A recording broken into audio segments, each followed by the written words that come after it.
नमस्कार, आपके साथ मैं रोहित कुमार। आप न्यूज फाउंडेशन पर। बिहार की 4 विधानसभा की सीटों पर उपचुनाव के चुनावी नतीजे 23 तारीख को ही सामने आ गए हैं, लेकिन अभी भी आरजेडी के नेताओं की इन सीटों पर हार की जो टीस है वो दिखाई दे रही है। तो दिल्ली में लोकसभा का शीतकालीन सत्र चल रहा है और वहां पर सुरेंद्र यादव ने अपने गुस्से का इजहार किया। कहते हैं किसी ने अगर माय का दूध पिया है तो फेयर इलेक्शन करा के देख ले। नीतीश कुमार को खुलेआम चुनौती दी गई। इस पूरे वीडियो में कहा गया है कि नीतीश कुमार ने अगर असली में, क्योंकि उनका नाम तो नहीं लिया, लेकिन कह रहे हैं कि अगर उन्होंने असली में माय का दूध पिया है तो चुनाव लड़के दिखा लें, चुनाव बस निष्पक्ष होना चाहिए। उन्होंने 34 साल बेलागंज में छत्र राज का भी जिक्र किया। कहा कि अगर वो काम नहीं करते उस इलाके में तो जीतते कैसे। खूब पैसा बहाया गया, खूब पैसा लुटाया गया और पुलिस गुंडई की वजह से मनोरमा देवी वहां पर उपचुनाव जीत गए। दरअसल सुरेंद्र यादव सांसद बनने के बाद, क्योंकि उनके बनने के बाद से सीट खाली हुई, तो उन्होंने अपने बेटे को वहां से चुनाव लड़वाया। बेटा नंबर 2 पर आया। जनसुराज ने उनका पूरा खेल बिगाड़ दिया। कहा यह जा रहा था इस सीट को लेकर के कि आरजेडी का वो दुर्ग है जिसको ढाना किसी के बूते की बात नहीं है, लेकिन हुआ ऐसा नहीं। हुआ ये कि सुरेंद्र यादव के सांसद बनते ही न सिर्फ 34 साल से आरजेडी का ये दुर्ग ढह गया, बल्कि उनके बेटे को करारी शिकस्त मिली और जदयू का तीर वहां पे निशाने पे लग गया।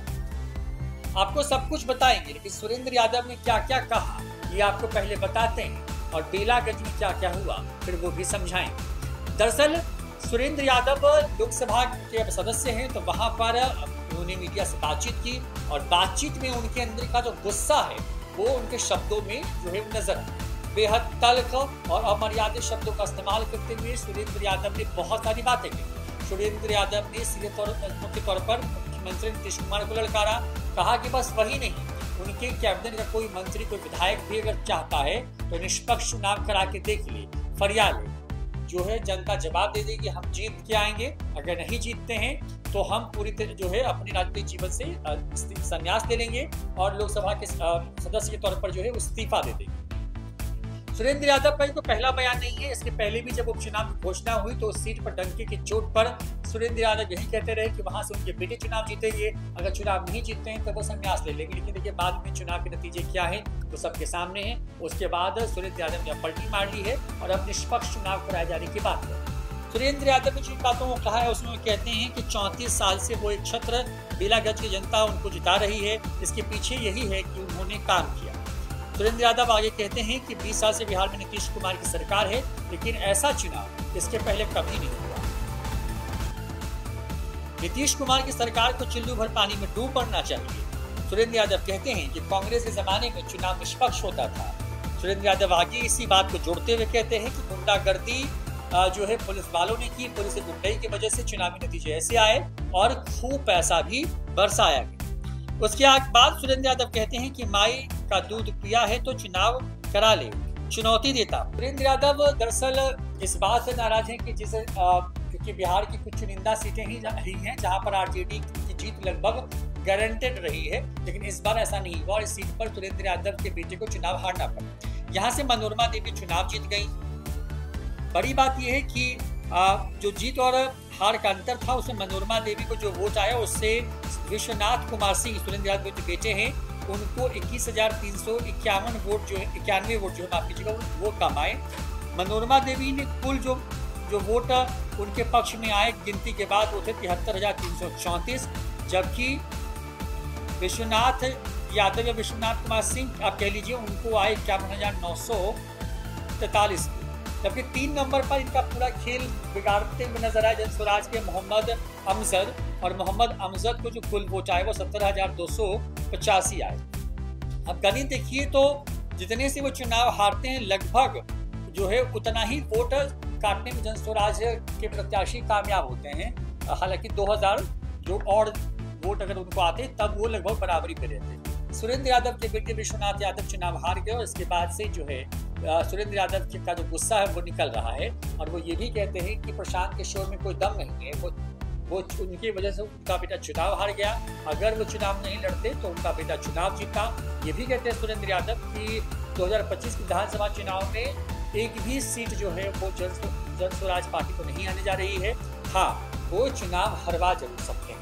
सुरेंद्र यादव कहते हैं कि बेलागंज की जनता को झूठे सपने दिखाए गए, घुसखोरी चोरी जो है ये सब नहीं चलती है। आगे कहते हैं कि 34 साल से जो है वो जनता ने उनको जिताया है, वो वहाँ से लगातार जो है चुनाव लड़ते रहे हैं, 2 बार सांसद बने, 4 बार मंत्री रह चुके हैं।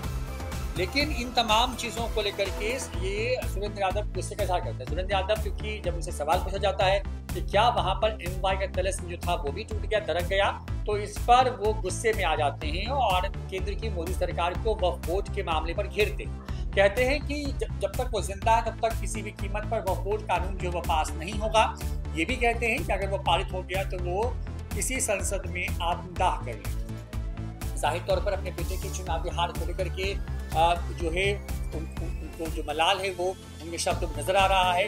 नीतीश कुमार, उनके कैबिनेट के मंत्री, तमाम एनडीए के दलों को ललकार रहे हैं, बस यही कह रहे हैं कि निष्पक्ष चुनाव नहीं हुआ है बिहार में। दरअसल देखिए, ये कुछ ऐसी बात है जो कि जब आप चुनाव हारते हैं तो ये घिसी पिटी बात है जब आप यही दोहराते हैं। बिहार के बाहर बिल्कुल बगल के राज्य है झारखंड, वहाँ पर बहुत शानदार तरीके से तेजस्वी यादव जीत करके आए।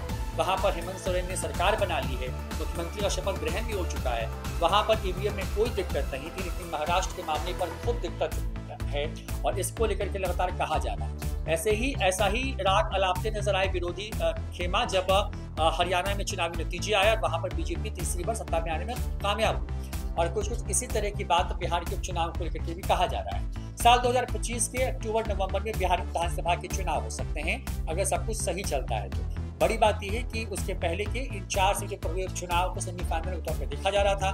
बड़ी बात यह है कि तरारी, रामगढ़, बेलागंज और इमामगंज, इन 4 सीटों पर तेजस्वी यादव और महागठबंधन को सिर्फ 0 हाथ लगा है, जबकि एनडीए गठबंधन ने इन 4 सीटों पर जीत हासिल करने में कामयाबी जो है। सबसे बड़ी जीत जो है वो बेलागंज की हुई, क्योंकि बेलागंज आरजेडी के लिए सबसे सुरक्षित सीट थी, लेकिन वहाँ पर जो हार हुई उसमें अंतर जो था वो सबसे बड़ा था। उसके बाद तरारी, उसके बाद इमामगंज और उसके बाद जो है रामगढ़ की सीट भी जीतने में कामयाब हुई एनडीए। बड़ी बात यह है कि एनडीए का जहां जोश हाई है, वहीं दूसरी तरफ एमवाई के दरकने से जो महागठबंधन खास करके आरजेडी है उसको ही समझ नहीं आ रहा है कि अब अपनी सियासी गोटी को कैसे जो है वो सेट करे, कैसे सियासी चाल चले ताकि आने वाले वक्त में उनके पक्ष में माहौल बने। हालांकि चुनाव में अभी वक्त है करीब साल भर का और इस साल में बहुत सारी चीज़ें होंगी। नौकरी, बेरोजगारी से मुद्दे को जहां उठा करके नीतीश कुमार को घेरने की कोशिश हो रही है, तो नीतीश कुमार लालू डाबड़े आज के जंगल आज के सहारे फिर सत्ता में वापस आने के लिए अपने बयानों या फिर नेता जो है इसी तरह का बयान दे रहे हैं। तो सुरेंद्र यादव ने क्या कुछ कहा बेलागंज चुनाव में अपने बेटे के हारने पर, किस तरीके से वो ललकारते नजर आए नीतीश कुमार को और एनडीए तमाम नेताओं को, क्यों बिहार के बेलागंज सीट पर सुरेंद्र यादव के बेटे की हार हुई, उन्होंने इस पर भी विस्तार से बात कही। खूब पैसा बहाया गया, पुलिस वालों ने गुंडागर्दी की, झूठे वायदे किए गए और इन सभी के सहारे वहां पर एनडीए प्रत्याशी मंगलमा देवी जदयू से आगे चुनाव में कामयाब। फिलहाल इतना ही।